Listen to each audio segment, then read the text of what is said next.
Hi, good morning. അപ്പോൾ എന്തായിരുന്നു ഇപ്പോൾ നമ്മൾ മുന്നേ ചെയ്തുകൊണ്ടിരുന്നത്? നമ്മൾ practical sessions explain ചെയ്തുകൊണ്ടിരിക്കുകയായിരുന്നു.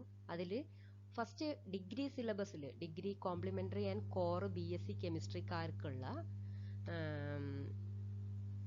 Qualitative analysis ആണ് നമ്മൾ ആദ്യം ചെയ്തത്. ക്വാളിറ്റേറ്റീവ് അനാലിസിസിൽ കാറ്റയോൺ അനാലിസിസ് ആണ് നമ്മൾ ചെയ്തത്. കാറ്റയോൺസ് ഇപ്പോൾ ഡിഗ്രി സിലബസിലുള്ള ഏകദേശം എല്ലാ കാറ്റയോൺസും എങ്ങനെയാണ് ചെയ്യാന്നും ആ എക്സ്പെരിമെന്റിന്റെ പിന്നിലുള്ള കെമിസ്ട്രിയും പിന്നെ ലാബിൽ ചെയ്യുന്നത് എങ്ങനെയെന്നുള്ള വീഡിയോയും നമ്മൾ കണ്ടു കഴിഞ്ഞു. നെക്സ്റ്റ് നമുക്ക് ചെയ്യാനുള്ളത് ക്വാണ്ടിറ്റേറ്റീവ് അനാലിസിസ് ആണ്. ക്വാണ്ടിറ്റേറ്റീവ് എന്ന് പറഞ്ഞാൽ ക്വാണ്ടിറ്റി അനലൈസ് ചെയ്യുന്ന പരിപാടി, അതാണ് ക്വാണ്ടിറ്റേറ്റീവ് അനാലിസിസ്. ഒരുപാട് മെത്തേഡ്സ് ഉണ്ട് ക്വാണ്ടിറ്റി അനലൈസ് ചെയ്യുന്ന ക്വാണ്ടിറ്റേറ്റീവ് അനാലിസിസ് ആയിട്ടുള്ള മെത്തേഡ്സ്. എക്സാമ്പിൾ ഗ്രാവിമെട്രി, വോളിമെട്രി, അങ്ങനെ ഒരുപാട് മെത്തേഡ്സ് ഉണ്ട്. അതിൽ വോളിമെട്രിക് അനാലിസിസ് ആണ് നെക്സ്റ്റ് നമ്മൾ ഡിസ്കസ് ചെയ്യാൻ പോകുന്നത്. അപ്പോൾ എന്താണ് വോളിമെട്രിക് അനാലിസിസ്?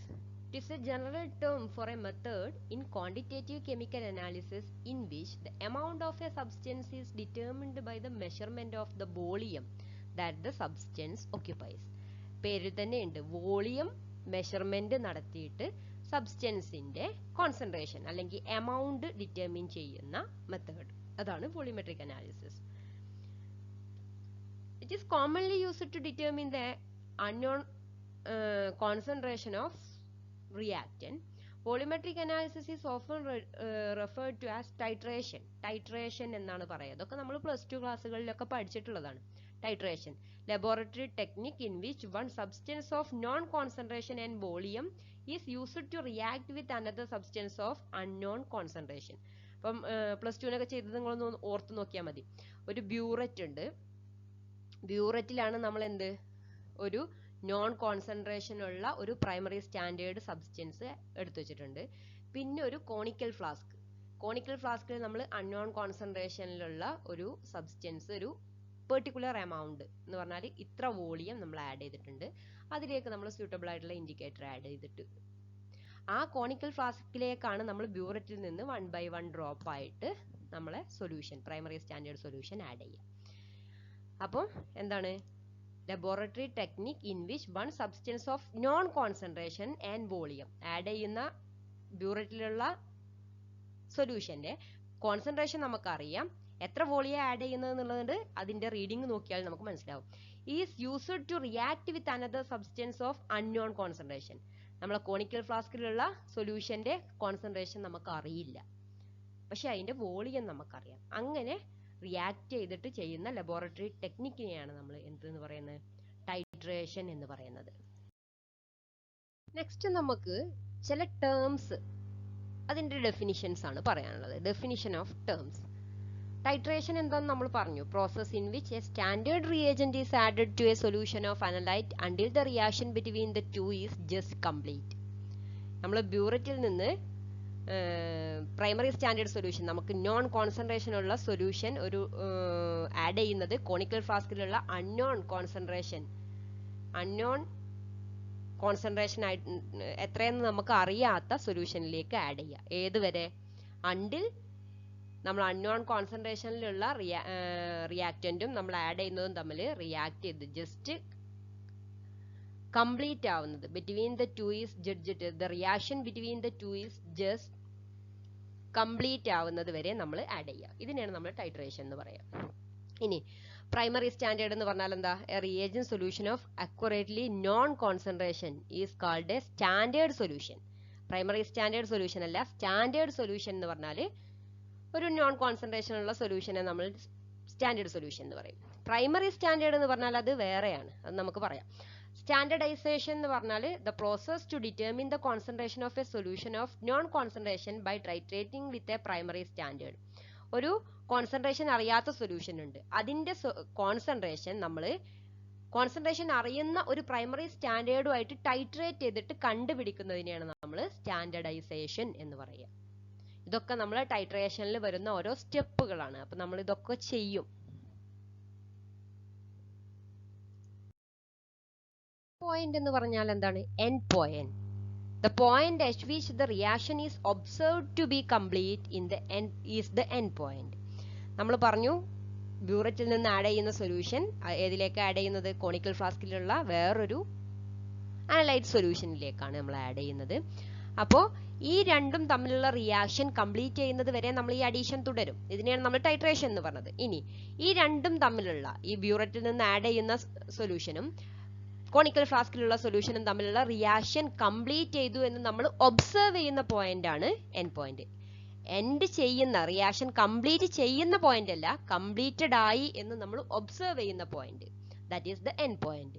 ഇനി ഈ എൻഡ് പോയിന്റ് നമ്മൾ ആയി കഴിഞ്ഞാൽ പിന്നെ എന്താണ്? നമ്മൾ ബ്യൂററ്റിൽ നിന്നുള്ള സൊല്യൂഷൻ നമ്മൾ കോണിക്കൽ ഫ്ലാസ്കിലേക്ക് ആഡ് ചെയ്യുന്നത് നിർത്തും. ഇനി എൻഡ് പോയിന്റ് നമ്മൾ എങ്ങനെ ഡിറ്റക്ട് ചെയ്യുക? With the help of indicator. ഇനി ഇക്വലന്റ് പോയിന്റ് എന്ന് പറഞ്ഞാൽ എന്താ? The point at which the equivalent or stoichiometric amount of titrant is added to the analyte based on the stoichiometric equation. അപ്പൊ equivalent പോയിന്റും end പോയിന്റും തമ്മിൽ ചെറിയ വ്യത്യാസമുണ്ട്.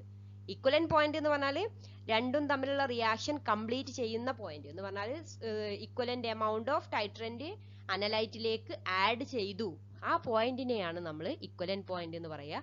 അത് നമ്മൾ ഇൻഡിക്കേറ്റർ യൂസ് ചെയ്തിട്ട് നമ്മൾ കളർ ചേഞ്ച് ഒബ്സർവ് ചെയ്തിട്ടുള്ള പോയിന്റിനെയാണ് നമ്മൾ എൻഡ് പോയിന്റ് എന്ന് പറയുക. ഓക്കെ,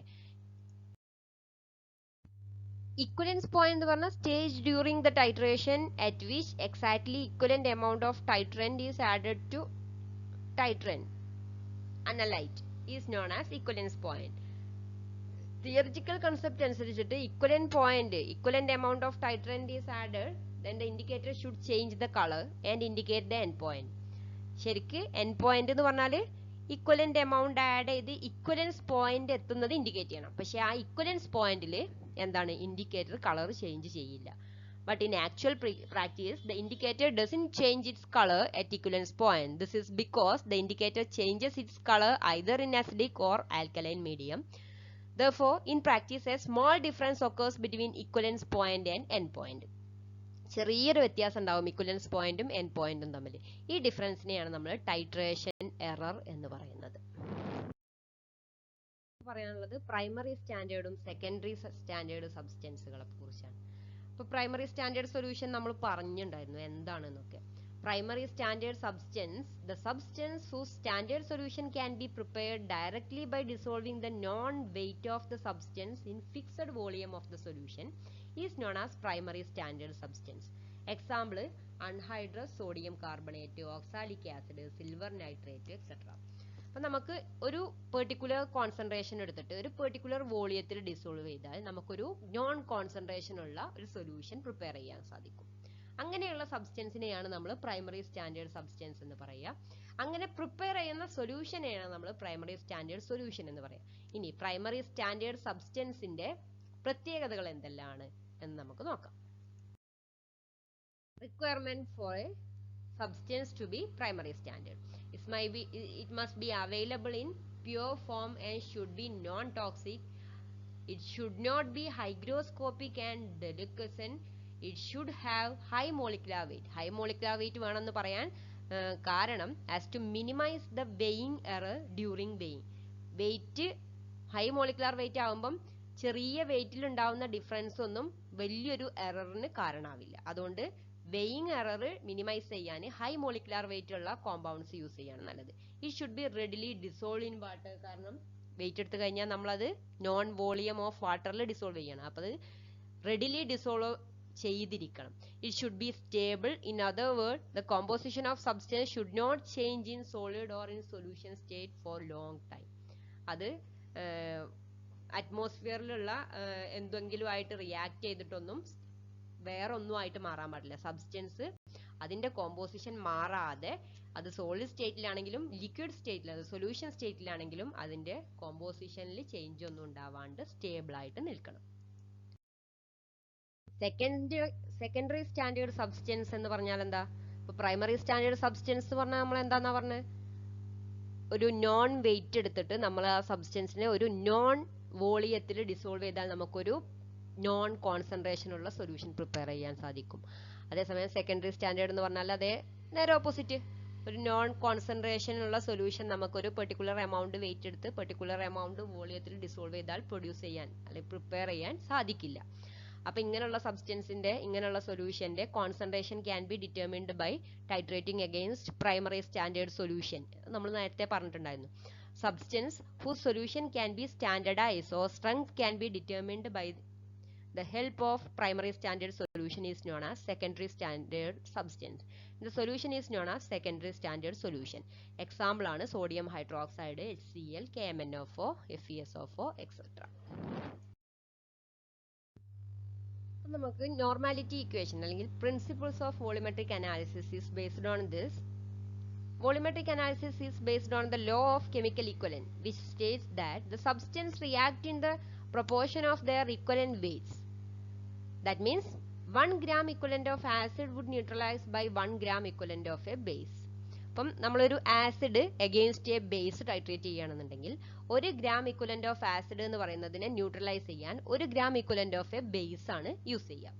അപ്പോൾ 1 gram equivalent of acid HCl is equal to 1 gram equivalent of NaOH. HCl versus NaOH titration ആണെങ്കിൽ ഇങ്ങനെയാണ്. ഇതാണ് നോർമാലിറ്റി ഇക്വേഷൻ എന്ന് പറയുന്നത്. അപ്പൊ നമുക്ക് എങ്ങനെ എഴുതാം?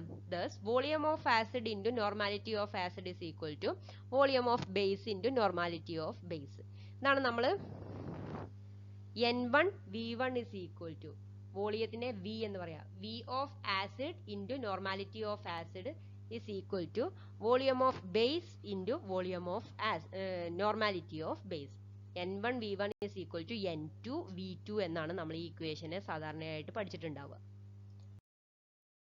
ഒരുപാട് ടൈപ്പ് ടൈട്രേഷൻസ് ഉണ്ട്. ആസിഡ് ബേസ് ടൈട്രേഷൻ, പിന്നെ redox titration, precipitation titration, complexometric titration, ഇങ്ങനെ ഡിഫറെന്റ് ടൈപ്സ് ഓഫ് ടൈട്രേഷൻസ് ഉണ്ട്.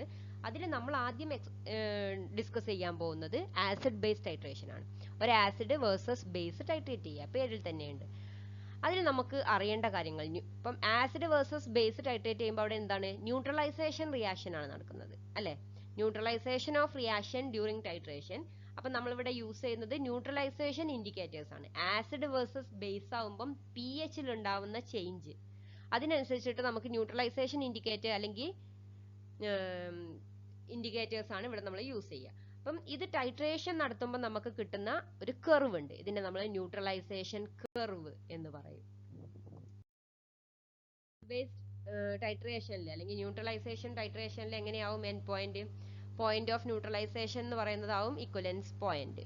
അപ്പൊ 1 equivalent of acid reacts with 1 equivalent of base. ഇവിടെ ആസിഡും ബേസും തമ്മിലായതുകൊണ്ട് ഒരു ഇക്വലന്റ് ഓഫ് ആസിഡും that is equal to react with 1 equivalent of base, അങ്ങനെയാവും വരും.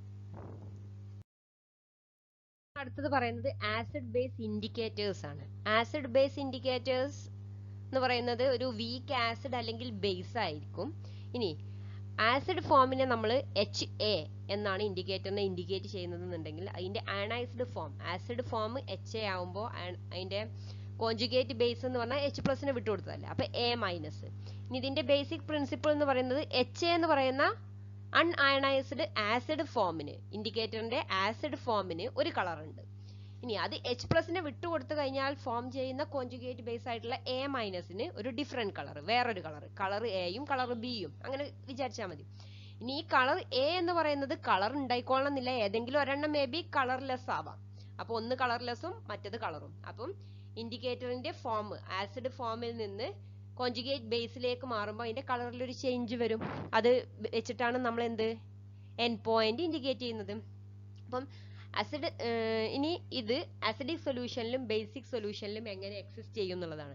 ഇപ്പൊ ആസിഡിക് സൊല്യൂഷൻ ആവുമ്പോൾ ഇപ്പൊ ഒരു ആസിഡിലേക്കാണ് നമ്മൾ HA എന്ന് പറയുന്ന ഇൻഡിക്കേറ്റർ ആഡ് ചെയ്തതെന്നുണ്ടെങ്കിൽ ആസിഡ് ഫോമിൽ എന്താണ് H3O+ന്റെ കോൺസെൻട്രേഷൻ കൂടുതലാണ്. ആസിഡ് ഫോമിൽ H+ കോൺസെൻട്രേഷൻ കൂടുതലാണ്. അപ്പൊ ഈ HAയുടെ ഡിസോസിയേഷൻ നടന്നിട്ട് H+ഉം A- ഫോം ചെയ്യൽ നടക്കുവോ?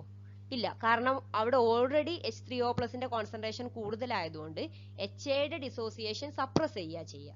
അതുകൊണ്ട് അവിടെ എന്താ ഉണ്ടാവുക, HA എന്ന് പറയുന്ന സ്പീഷീസ് അതുപോലെ തന്നെ ഇൻഡിക്കേറ്റർ HA ആയിട്ട് തന്നെ എക്സിസ്റ്റ് ചെയ്യും, ഡിസോസിയേഷൻ നടക്കില്ല. അപ്പൊ എന്താണ്, അസിഡിക് മീഡിയത്തിൽ നമുക്ക് HAക്ക് കറസ്പോണ്ടിങ് ആയിട്ടുള്ള കളറാണ് കിട്ടുക. അതേസമയം ബേസിക് സൊല്യൂഷനിൽ OH- അയോണിന്റെ കോൺസെൻട്രേഷൻ ആണ് കൂടുതൽ. OH- അയോണിന്റെ കോൺസെൻട്രേഷൻ കൂടുതലാവുമ്പോൾ HA എന്ന് പറയുന്ന ഇൻഡിക്കേറ്റർ ഡിസോസിയേഷൻ നടന്നിട്ട് H+ഉം A- ആയിട്ട് മാറും. അപ്പൊ എന്താണ് മീഡിയത്തിൽ A- ആയിട്ടുള്ള കോഞ്ചുഗേറ്റ് ബേസ് ഓഫ് ഇൻഡിക്കേറ്റർ ആണ് ഉണ്ടാവുക. അപ്പൊ colour corresponding to conjugate base അത് ഏതാണോ ആ കളറാണ് നമ്മളെ സൊല്യൂഷൻ കാണിക്കുക. അപ്പൊ നമ്മളൊരു ഇൻഡിക്കേറ്റർ അതിന്റെ ഫംഗ്ഷൻ എങ്ങനെയാണ് അത് നടക്കുന്നത് എന്നുള്ളത് നോക്കുകയാണ്. അപ്പൊ ഫസ്റ്റ് നമ്മൾ എടുത്തിട്ടുള്ളത് ഫിനോഫ്തലീൻ എന്ന് പറയുന്ന ഇൻഡിക്കേറ്റർ ആണ്. ഫിനോഫ്തലീൻ എന്ന് പറഞ്ഞാൽ ഒരു വീക്ക് ആസിഡ് ആണത്. അപ്പൊ നമ്മൾ അതിനെ HPH എന്ന് ഇൻഡിക്കേറ്റ് ചെയ്യും. HPH. അപ്പൊ നമ്മൾ നേരത്തെ പറഞ്ഞില്ലേ HA എന്ന് പറയുന്ന അൺഡിസോസിയേറ്റഡ് ഫോം, ആസിഡ് ഫോം. അപ്പൊ ഫിനോഫ്തലീന്റെ കേസിൽ ആസിഡ് ഫോം HPH എന്ന് പറയുന്നത് കളർലെസ് ആണ്. അതേസമയം ഡിസോസിയേഷൻ നടന്നിട്ട് H+ഉം PH- ഫിനോഫ്തലീന്റെ മൈനസ് ആയിട്ടുള്ള കോഞ്ചുഗേറ്റ് ബേസ് ഫോം ചെയ്യും. ആ കോഞ്ചുഗേറ്റ് ബേസ് എന്ന് പറയുന്നത് റെഡ് അല്ലെങ്കിൽ പിങ്ക് കളേർഡ് ആണ്. Near pH8 indicated dissociate and give red base. നമ്മൾ നേരത്തെ പറഞ്ഞു ഇതിന്റെ ഡിസോസിയേഷൻ നടക്കുക. ആസിഡ് മീഡിയത്തിലാവുമ്പോൾ HPH അങ്ങനെ തന്നെ എക്സിസ്റ്റ് ചെയ്യും, അൺഡിസോസിയേറ്റഡ് ഫോമിലാണ് എക്സിസ്റ്റ് ചെയ്യുക. അതേസമയം ബേസിക് pH ആവുമ്പോഴാണ് അത് H+ഉം PH- ആയിട്ട് ഡിസോസിയേഷൻ നടക്കുക. അപ്പൊ ബേസിക് pHൽ എന്ന് പറഞ്ഞാൽ pH8ലാണ് PH- എന്ന് പറയുന്ന സ്പീഷീസ് ഉണ്ടാവുക. അപ്പോ ബേസിക് pHൽ അതിന് പിങ്ക് കളർ കാണിക്കും, ആസിഡ് pHൽ അത് കളർലെസ് ആയിരിക്കും. ഇനി ഇൻഡിക്കേറ്ററിന്റെ സെലക്ഷൻ. ഇപ്പം ഓരോ ടൈട്രേഷൻ, ഇപ്പൊ ഒരു strong acid strong base titration, അല്ലെങ്കിൽ strong acid weak base titration, അല്ലെങ്കിൽ ഒരു weak acid strong base titration, ഇങ്ങനെ ടൈട്രേഷൻ മാറുന്നതിനനുസരിച്ചിട്ട് ഇൻഡിക്കേറ്റർ ഏതാന്നുള്ളതും മാറും. അപ്പൊ എന്തിന്റെ ബേസിസിലാണ് നമ്മൾ ഈ ഇൻഡിക്കേറ്റർ ചൂസ് ചെയ്യുന്നത് എന്നുള്ളതാണ് നമ്മൾ ഇവിടെ അടുത്ത് പറയാൻ പോകുന്നത്. അപ്പൊ ആസിഡ് ബേസ് ഇൻഡിക്കേറ്റർ ആണ് നമ്മൾ പറഞ്ഞുകൊണ്ടിരിക്കുന്നത്. ആസിഡ് ബേസ് ഇൻഡിക്കേറ്റേഴ്സ് ഇതിനെ നമ്മൾ ന്യൂട്രലൈസേഷൻ ഇൻഡിക്കേറ്റർ എന്നും പറയും. എന്ന് പറഞ്ഞാൽ എന്താണ്? Substance which are employed for the visual detection of end point in acid base titration on account of their ability to change color during the pH change that occurs in the vicinity of the end point. Acid base titration ൽ ആസിഡും ബേസും react ചെയ്തിട്ട് end പോയിന്റിൽ ഒരു എന്താണ് pH change ഉണ്ട്. ആ pH ചേഞ്ചിൽ എന്താണ് colour change തരുന്ന സബ്സ്റ്റൻസ് ആണ് ഇൻഡിക്കേറ്റർ ആയിട്ട് യൂസ് ചെയ്യുന്നത്. അങ്ങനെ യൂസ് ചെയ്യുന്ന ഇൻഡിക്കേറ്റേഴ്സ് അതിനെ നമ്മൾ എങ്ങനെയാണ് ഓരോ ടൈട്രേഷനും നമ്മൾ ഇന്ന ഇൻഡിക്കേറ്റർ എന്ന് എങ്ങനെയാണ് നമ്മൾ ചൂസ് ചെയ്യുന്നത് എന്നുള്ളതാണ് നമ്മൾ പറയുന്നത്. അപ്പോൾ ആസിഡ് ബേസ് ടൈട്രേഷനിലുള്ള pHന്റെ ചേഞ്ച് നമുക്ക് ന്യൂട്രലൈസേഷൻ കർവ് പറഞ്ഞില്ലേ നമ്മൾ, ന്യൂട്രലൈസേഷൻ കർവിൽ നിന്ന് കിട്ടും. ഇനി ഓരോ ഇൻഡിക്കേറ്ററിന്റെയും കളർ ചേഞ്ച് നടക്കുന്ന pH റേഞ്ചുകളുണ്ട്. കുറേ അധികം ഇൻഡിക്കേറ്റേഴ്സ് ഒരു ലിസ്റ്റ് ആയിട്ട് തന്നിട്ടുണ്ട്. ഇത് മുഴുവനൊന്നും പഠിക്കൽ നമുക്ക് നടക്കില്ല. പക്ഷേ ഇമ്പോർട്ടൻ്റ് ആയിട്ടുള്ള ഒരു 2-3 എണ്ണം പഠിച്ചാൽ മതി. അതിൽ first one methyl orange. Methyl ഓറഞ്ചിന്റെ കളർ ചേഞ്ച് 3.1 to 4.4 pHലാണ്. 3.1 മുതൽ 4.4 വരെയുള്ള pHലാണ് മീഥൈൽ ഓറഞ്ചിന്റെ കളർ ചേഞ്ച് ചെയ്യുക. അതിൽ തന്നെ 3.1 pHൽ അത് റെഡ് ആയിരിക്കും. കളർ ചേഞ്ച് ചെയ്യുന്നത് യെല്ലോയിലേക്കാണ്. അപ്പൊ റെഡ് ടു യെല്ലോ ആണ് 3.1 മുതൽ 4.4 വരെയുള്ള കളർ ചേഞ്ച് വരുന്നത്. ഇനി അടുത്തത് നമ്മൾ അറിയേണ്ടത് ഫിനോഫ്തലീൻ ആണ്. ഫിനോഫ്തലീൻ 8 to 9.5 ആണ്. 8ൽ ഫിനോഫ്തലീന്റെ കളർ കളർലെസ് ആണ്. 9.5ൽ കളർ ചേഞ്ച് ചെയ്യുന്നത് പിങ്കിലേക്കാണ്.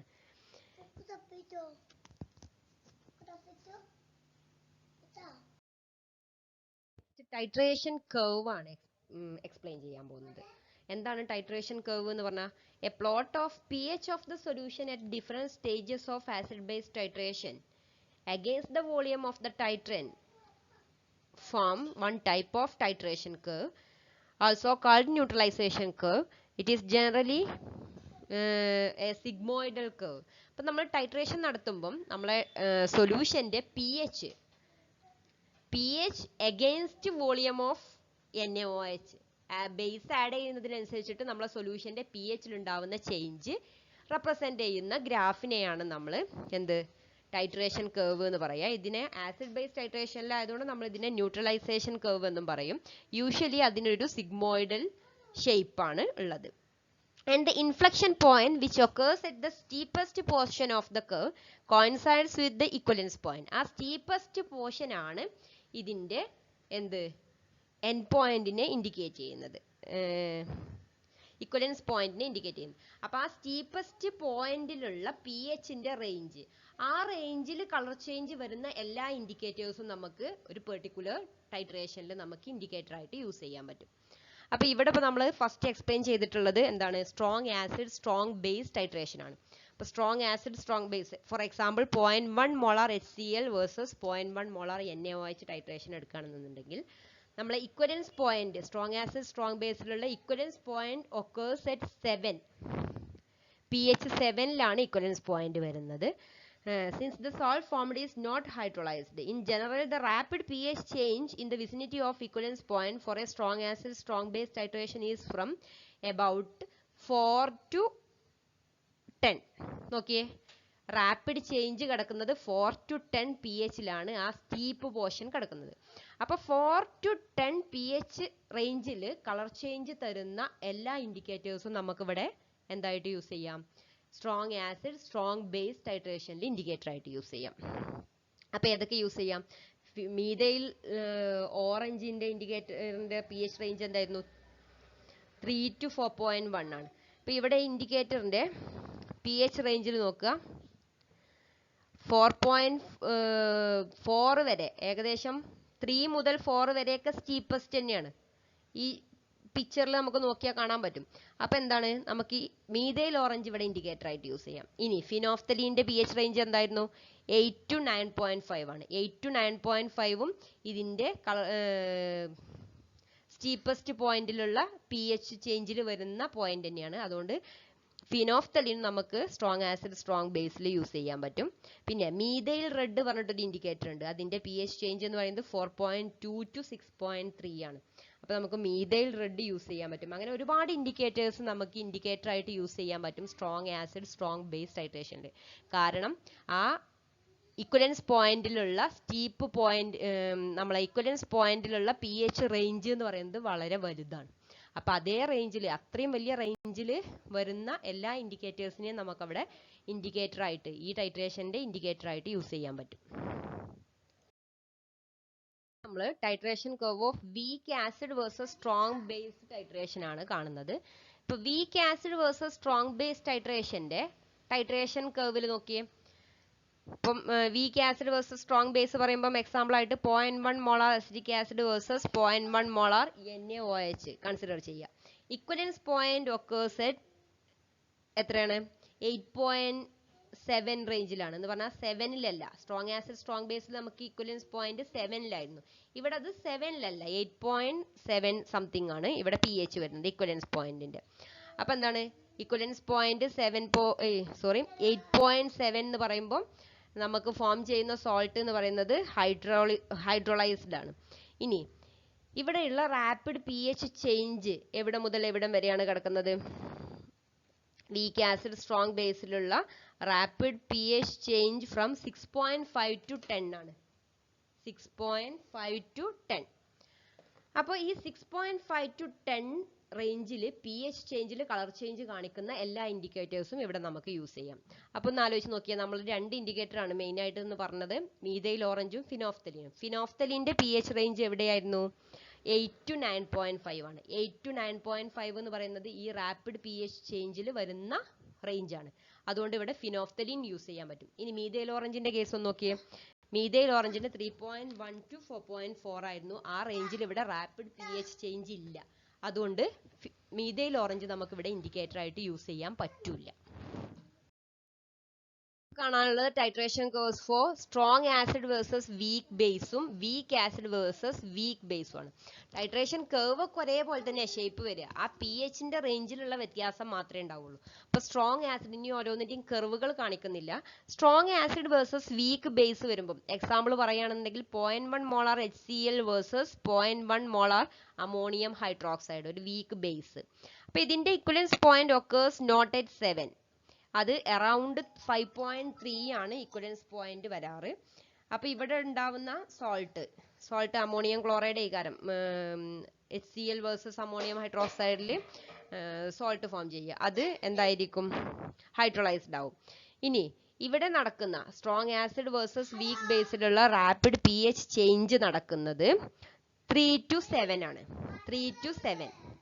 അപ്പൊ 3 to 7 ആവുമ്പോൾ അവിടെ ഏതൊക്കെ ഇൻഡിക്കേറ്റേഴ്സ് യൂസ് ചെയ്യാം? നമുക്ക് മീഥൈൽ ഓറഞ്ചും ഫിനോഫ്തലീനും ഉള്ളതിൽ മീഥൈൽ ഓറഞ്ചിന്റെ പി എച്ച് റേഞ്ച് ആണ് എന്ത്? 3 to 4.4. അപ്പൊ മീഥൈൽ ഓറഞ്ച് മാത്രമേ നമുക്ക് സ്ട്രോങ് ആസിഡ് വേഴ്സസ് വീക്ക് ബേസിൽ യൂസ് ചെയ്യാൻ പറ്റുള്ളൂ.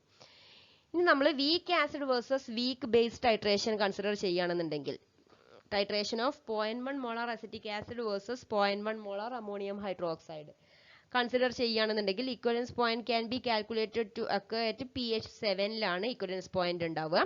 ഇനി ഇവിടെ ഉണ്ടാവുന്ന റാപ്പിഡ് pH ചേഞ്ച് എന്ന് പറയുന്നത് weak acid versus weak base ടൈട്രേഷനിൽ there is no rapid change in pH.